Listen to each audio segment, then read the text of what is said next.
आज हम पढ़ने वाले हैं फॉरेन एक्सचेंज मैनेजमेंट एक्ट 1999 जो कि फेरा को रिप्लेस करके आया हुआ था।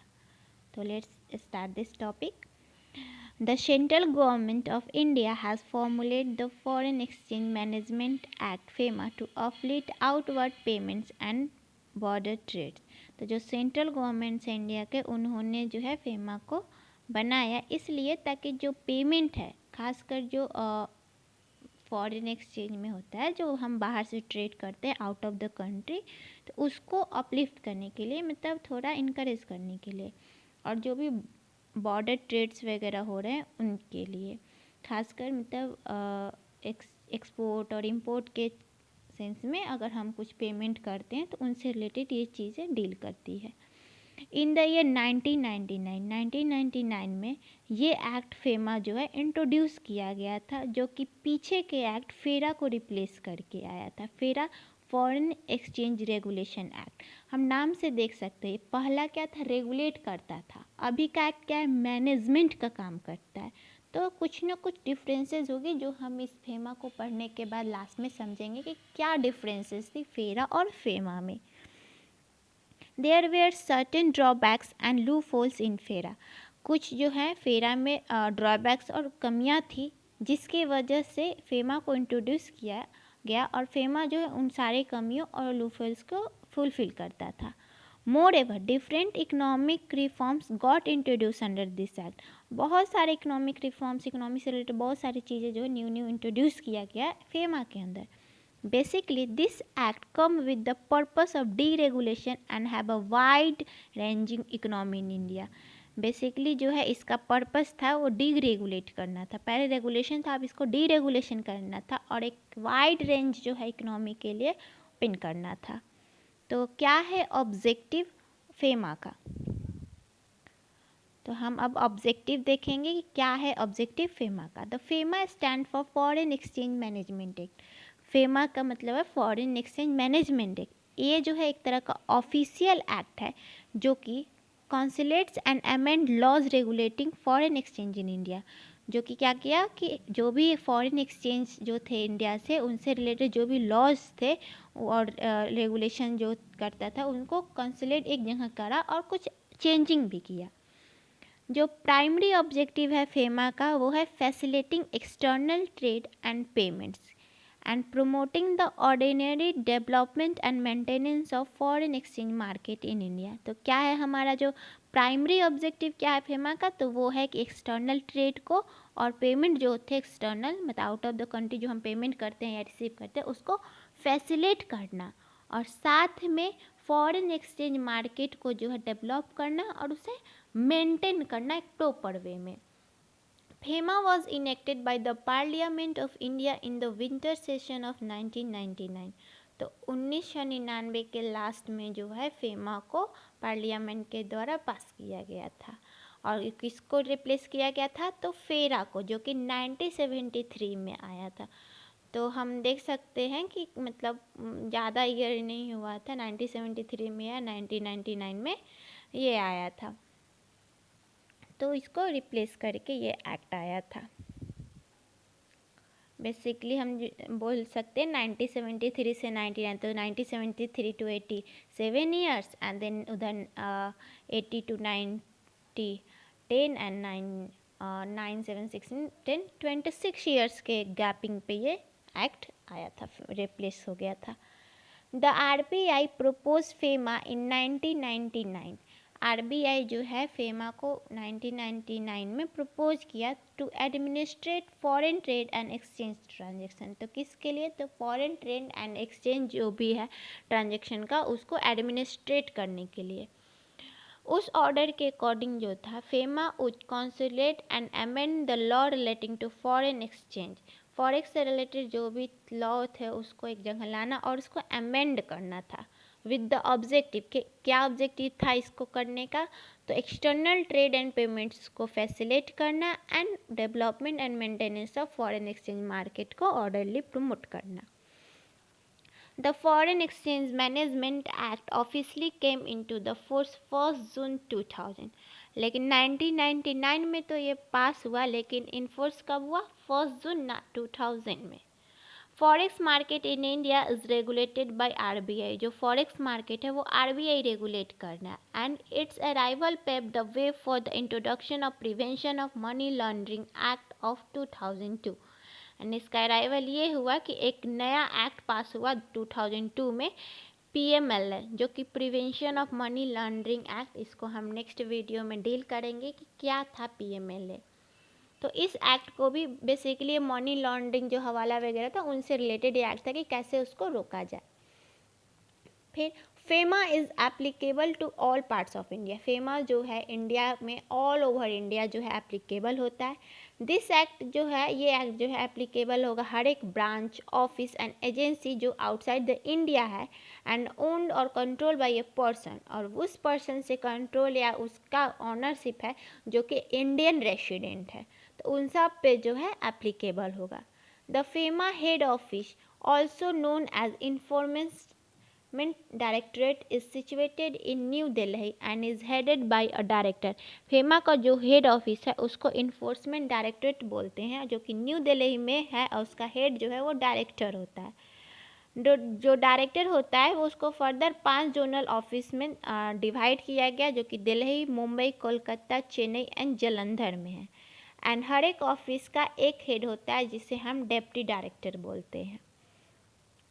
ईच जोन, हर एक जोन में पहले क्या है, एक हेड ऑफिस है, फिर और उसका जो है उसको हेडेड एक डायरेक्टर के द्वारा किया जाता है। फिर डायरेक्टर को further 5 zonal office, head office को फिर 5 जोनल ऑफिस में डिवाइड किया गया है, जो कि दिल्ली, मुंबई, कोलकाता, चेन्नई, जालंधर। फिर हर एक जोनल ऑफिस को, फिर इस जोन को जो है 7 सब जोनल ऑफिस में डिवाइड किया गया था, जिसको assistant director, head office director, zonal office deputy director, और फिर डिप्टी सब जोनल ऑफिस को assistant director and 5 field units, और फिर 5 फील्ड यूनिट भी कराया गया था जिसको चीफ इंफॉर्मेंट ऑफिसर के द्वारा हेड करा गया। तो एक तरह का कह सकते हैं इसका स्ट्रक्चर है। फिर कहाँ कहाँ जो है फेमा एप्लीकेबल है, तो export of any goods and services from India to outside. कोई भी गुड्स या सर्विस या फूड कुछ भी एक्सपोर्ट कर रहे हैं इंडिया से बाहर, foreign currency that is any currency other than Indian rupee, और उसमें जो है कोई भी करेंसी मिल रहा है रुपीज़ के अलावा, इंडियन करेंसी के अलावा, तो उस पर जो है फेमा एप्लीकेबल हो जाता है। कोई भी फॉरेन एक्सचेंज हो रहा है उस पर एप्लीकेबल है, कोई भी फॉरेन सिक्योरिटी है उस पर एप्लीकेबल होता है। फिर इम्पोर्ट्स भी अगर करते हैं, फर्स्ट में एक्सपोर्ट कर रहे थे, अभी क्या है इम्पोर्ट भी कर रहे हैं, तो हम जो है बेसिकली अगर ट्रेड करते हैं तो उसमें हम इंडियन रुपीज़ में ट्रेड नहीं करते। हमको उसके लिए अगर हमको पेमेंट भी करना है तो हम फॉरेन एक्सचेंज में पेमेंट करते हैं। उसके लिए पहले हम खरीदते हैं, कन्वर्ट करते हैं रुपीज़ से डॉलर या अदर किसी करेंसी में, फिर हम खरीदते हैं। तो इम्पोर्ट भी करते हैं तो उसमें भी हमारा फॉरेक्स जो होता है फॉरेन करेंसी इन्वॉल्व होता है, तो वहाँ पे भी फेमा एक्ट जो है एप्लीकेबल होगा। Securities as defined in public डेब्ट एक्ट 1994 में पब्लिक डेब्ट एक्ट जो है उसमें अगर कुछ सिक्योरिटीज़ हैं उनको डिफाइन किया गया, उसके पे भी जो है फेमा एक्ट हो, जो कि बाहर की करेंसी में अगर मतलब डेब्ट वगैरह हम परचेज करते हैं। तो banking, financial and insurance services, जो भी बैंकिंग, फाइनेंशियल, इंश्योरेंस सर्विसेज है उन पे sale, purchase and exchange of any kind, किसी भी तरह का ट्रांसफ़र हो रहा है, सेल हो रहा है, परचेज हो रहा है या एक्सचेंज हो रहा है, उन सब पे फेमा एप्लीकेबल होता है। एनी ओवरसीज़ कंपनी, कोई भी ओवरसीज़ कंपनी मतलब अब्रॉड में कंपनी जो कि 60% ओन करता हो और मोर बाई कोई एनआरआई के द्वारा उसका 60% जो है शेयर उसके द्वारा ऑन हो या उससे ज़्यादा, तो उस पर भी एप्लीकेबल होगा फेमा। कोई भी सिटीज़न इंडिया हो जो कि इन कंट्री या फिर आउटसाइड द कंट्री रहता तो उसके पे भी फेमा एप्लीकेबल होता है। FEMA streamlines the procedure and formalities of dealing with all foreign exchange transaction with in India. FEMA क्या करता है, एक तरह का गाइडलाइन प्रोवाइड करता है, एक तरह का प्रोसीड्यूर बताता है, क्या फॉर्मेलिटी जो कि ये बताता है कि जब फॉरेन एक्सचेंज ट्रांजेक्शन में इंडिया में हम डील करते हैं तो। However, foreign exchange transaction are divided into 2 categories. 2 part में इसको ट्रांजेक्शन को डिवाइड किया गया, current account transaction and capital account transaction. फिर as per the act the actual payment balance keeps the record of business of assets, goods and services. इस act के according जो है एक्चुअल पेमेंट बैलेंस जो होता है वो रिकॉर्ड रखता है बिजनेस का, किसका, तो एसेट्स, गुड्स एंड सर्विसेज का. Moreover, these dealings take place between the citizen of various countries and India. ये जो है डीलिंग जो है वो इंडियन सिटीजन और अदर कंट्रीज़ के सिटीजन से भी हम ट्रांजेक्शन करते हैं. और इसको दो पार्ट में डिवाइड किया गया था, current account and capital account. Current account जो मर्चेंडाइज ट्रेड से रिलेटेड हो, कैपिटल अकाउंट जो कैपिटल ट्रांजेक्शन से रिलेटेड हो. फिर हम पढ़ते हैं करेंट अकाउंट ट्रांजेक्शन्स क्या है. The current account transaction include inflow and outflow of money during a year. एक साल के अंदर जो भी इनफ्लो और आउटफ्लो हो रहा है मनी का, उससे रिलेट करता है. To and from the different countries. तो किससे, तो मतलब कंट्री से या कंट्री में आ रहा है या कंट्री से जा रहा है उससे. दिस ट्रांजेक्शन हैपन बिकॉज ये ट्रांजेक्शन क्या होता है, तो ट्रेडिंग और रेंडरिंग सर्विसेज. कुछ हम ट्रेड कर रहे हैं, सर्विसेज दे रहे हैं, कोई कमोडिटी सेल कर रहे हैं, या इनकम बिटवीन द कंट्रीज, या दो कंट्रीज के बीच में कुछ इनकम हो रही है किसी तरह का, तो उससे. Moreover the country's account is current account is parameter to see the economic status of a nation. तो करेंट अकाउंट है वो एक तरह का पैरामीटर है इकोनॉमी के, किसी भी नेशन के इकोनॉमी के स्टेटस को देखने का. फेमा जो है वो करेंट अकाउंट ट्रांजेक्शन को डिवाइड किया था सेक्शन 2 सबसेक्शन जी में, फेमा एक्ट के अंदर. As a transaction other than a capital transaction. बोला कि करेंट ट्रांजेक्शन वैसे ट्रांजेक्शन है जो कि कैपिटल ट्रांजेक्शन के अलावा होता है, जो कि इंक्लूड करता है payments related to foreign trade, other current business services and short term banking and credit facility in ordinary course of business. किससे, तो फॉरेन ट्रेड से रिलेटेड कोई पेमेंट करते हो, कोई करेंट बिजनेस से रिलेटेड कोई पेमेंट करते हो, कोई सर्विसेज या short term banking credit facility, कोई भी बिजनेस या ऑर्डिनरी कोई बिजनेस से रिलेटेड कोई भी पेमेंट करते हो, तो उसको बोला गया करेंट ट्रांजेक्शन में इंक्लूड करेगा. कोई भी इंटरेस्ट और लोन पे जो है इंटरेस्ट पेड कर रहे हो तो भी करेंट ट्रांजेक्शन में जाएगा. रेमिटेंस. रेमिटेंस होता है कि जैसे इंडियन कोई आपके भाई हैं, बहन हैं, बाहर रहते हैं, वो आपको पैसे भेजते हैं, तो वो रेमिटेंस कहलाता है. वो उधर अर्न किए फिर वो आपको भेजे. तो कोई भी remittance for living expenses of parent, spouses and children residing abroad. तो कोई भी अगर वो भेज रहे हैं तो आप भी भेज सकते हैं. तो अगर आप कोई भी अमाउंट बाहर भेज रहे हैं जो कि अब्रॉड में रहते हैं तो उनके खर्च के लिए, तो उस वो भी इंक्लूड होगा करेंट ट्रांजेक्शन में. फिर expenses in connection with foreign travel, education and medical care of parents, spouse and. कोई भी एक्सपेंसेस होता है फॉरेन ट्रैवल में, एजुकेशन में, मेडिकल केयर में, या फिर किसी मतलब अपने वाइफ बच्चे ये सब से रिलेटेड, तो उन पे भी जो भी खर्च आप करें वो सारे करेंट ट्रांजेक्शन में आएगा. करेंट अकाउंट ट्रांजेक्शन को जो है फिर 3 पार्ट में डिवाइड किया गया था. The transaction requires central government permission. वैसे ट्रांजेक्शन जिस पे सेंट्रल गवर्नमेंट के परमिशन की रिक्वायर्ड हो, फिर जो कि फेमा के द्वारा मना किया हो गया हो कि नहीं ये नहीं हो सकता. एंड वैसे ट्रांजेक्शन जो आरबीआई का रिक्वायर्ड अप्रूवल हो. फिर आता है capital account transaction. As we have mention the payment balance incorporates the current account and capital account. हम लोग जानते हैं कि पेमेंट बैलेंस में जो है current and capital account balance को ऐड करते हैं. And the balance of payment reminder is the capital account. जो बैलेंस ऑफ पेमेंट रिमाइंडर होता है वो कैपिटल अकाउंट होता है. However it contains the movement of capital. तो क्या कंटेन करता है, तो जो कैपिटल का मूवमेंट होता है एक कंट्री से दूसरी कंट्री में, क्योंकि कैपिटल एक्सपेंडिचर एंड रिसिप्ट होता है, इसलिए द कैपिटल एक्सपेंडिचर कोई कैपिटल मतलब मशीनरी सब टाइप से या कुछ भी फंड से रिलेटेड कुछ एक्सपेंसेस हो रहे हैं तो हो. However the capital account acknowledge domestic investment with in foreign and vice versa.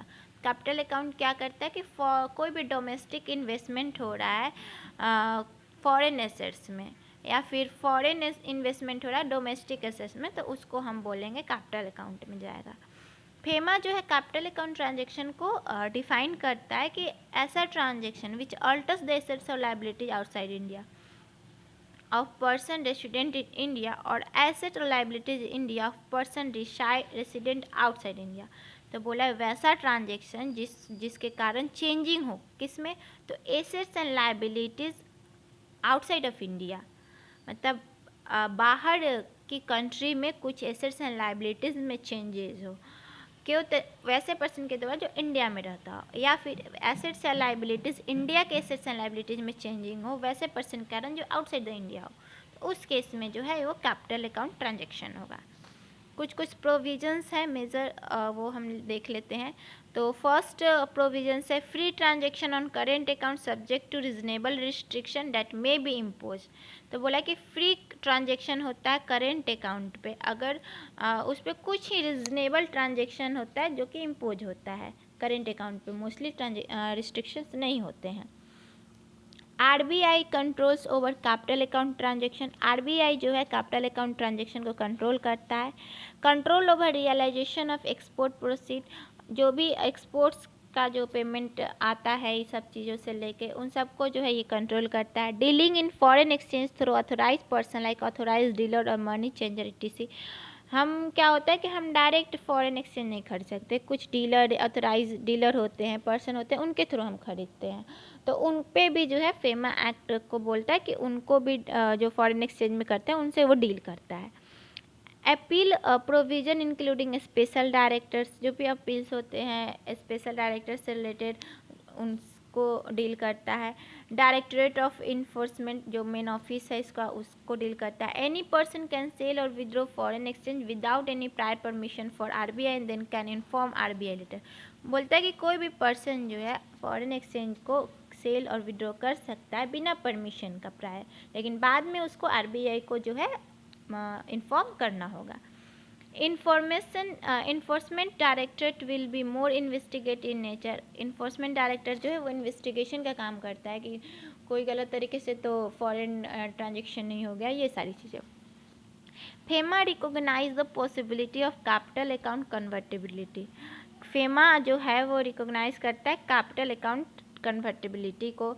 फिर आता है द वायलेशन ऑफ फेमा। अगर फेमा के रूल रेगुलेशन को आप फॉलो नहीं करते हैं तो सिविल ऑफेंस मानी जाएगी। फेरा में इसको क्रिमिनल ऑफेंस मानी जाती थी। फिर फेमा जो है वो ज़्यादा कंसर्न करता है मैनेजमेंट से, ना कि रेगुलेशन और कंट्रोल से।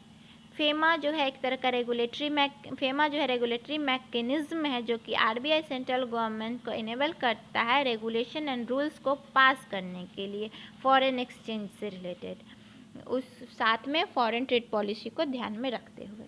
तो कुछ डिफरेंसेस है, लेट्स सी। तो मीनिंग के बेसिस पे फेरा एंड फेमा में क्या डिफरेंस है? तो FERA an act promulgated to regulate payments and foreign. FERA क्या था? रेगुलेट करता था, लेकिन फेमा जो होता है एक तरह का इनिशिएटेड है जो कि फैसिलेट करता है एक्सटर्नल ट्रेड एंड पेमेंट्स को एंड प्रमोट करता है मैनेजमेंट ऑफ फॉरेक्स मार्केट को। फेरा जो है ओल्ड कंसेप्ट है, फेमा जो है न्यू है। फेरा में मात्र एक मतलब बहुत ज़्यादा सेक्शंस थे, 81 सेक्शन थे, लेकिन फेमा में इसको कंसोलेट करके कम किया गया, 49 किया गया। फॉरेन एक्सचेंज रिज़र्व जो है उसमें फेरा में वो काफ़ी लो था, तब वो फेरा को इंट्रोड्यूस किया गया था, लेकिन फॉरेन एक्सचेंज पोजीशन जो था अच्छा खासा था तब फेमा को इंट्रोड्यूस किया गया था। ये जो है फेरा का जो अप्रोच था फॉरेन एक्सचेंज से लेकर काफ़ी स्ट्रिक्ट थे, लेकिन ये थोड़ा फ्लेक्सिबल है फेमा का। रेसिडेंशियल स्टेटस जो है वो सिटीजनशिप के आधार पे हम डिसाइड करते थे कि इंडियन है या एनआरआई है या फॉरेनर है फेरा में, लेकिन इसमें कुछ क्राइटेरिया दिया है कि 6 मंथ से ज़्यादा स्टे करता है तो वो इंडियन रेसिडेंट होगा फेमा में। अगर वायलेशन फेरा का कोई रूल रेगुलेशन अगर हम फॉलो नहीं करते हैं तो उसको बोला गया क्रिमिनल ऑफेंस, लेकिन फेमा में इसका जो सिविल ऑफेंस डील किया गया।